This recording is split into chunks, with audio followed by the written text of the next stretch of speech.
captive or disinherited man isn't quite surrounded by good friends, and the wealthy, when deprived of his possessions, is despised and loved very little.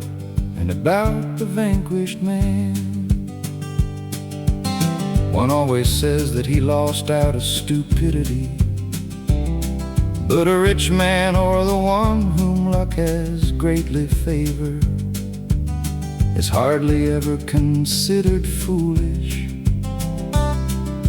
He would be a wise and courteous man, he who could give in advance such good advice as everybody does after one has suffered a loss.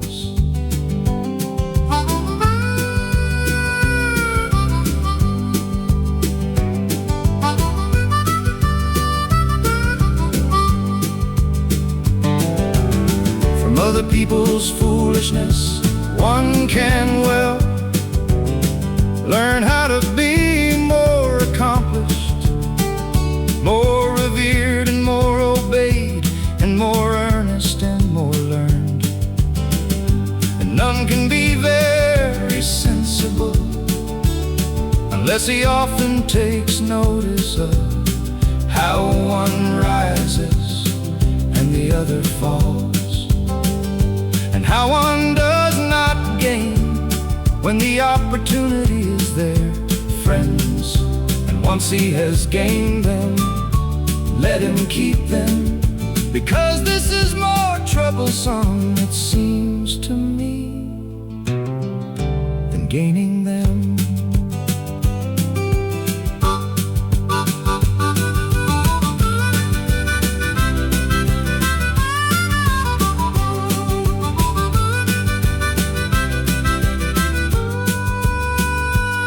He is vulgar and presumptuous,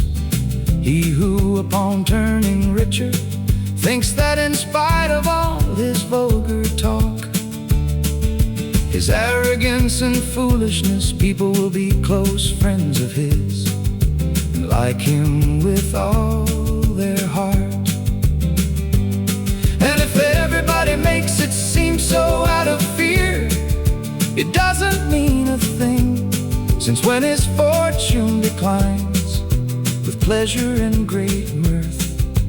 everybody laughs when he cries.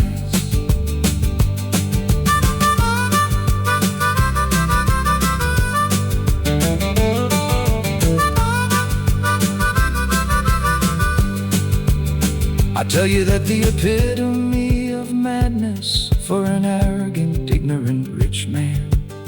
is wanting to keep dishonored and weak his neighbors. And it is fit that he is hated and ill-considered by everyone,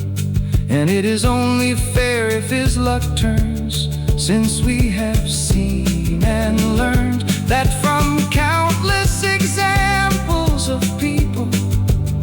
that they have gone about harrying each other. And everybody ought to remember this, for the way of the world is such that one man is foolish, the other intelligent, one base and the other well-breed, one ignorant and the other learned, although afflicted by all bad manners, one truthful and the other a liar, so that there is no one on earth so worthy as to be endowed with each good quality, except for the King of Aragon, for in him all virtues are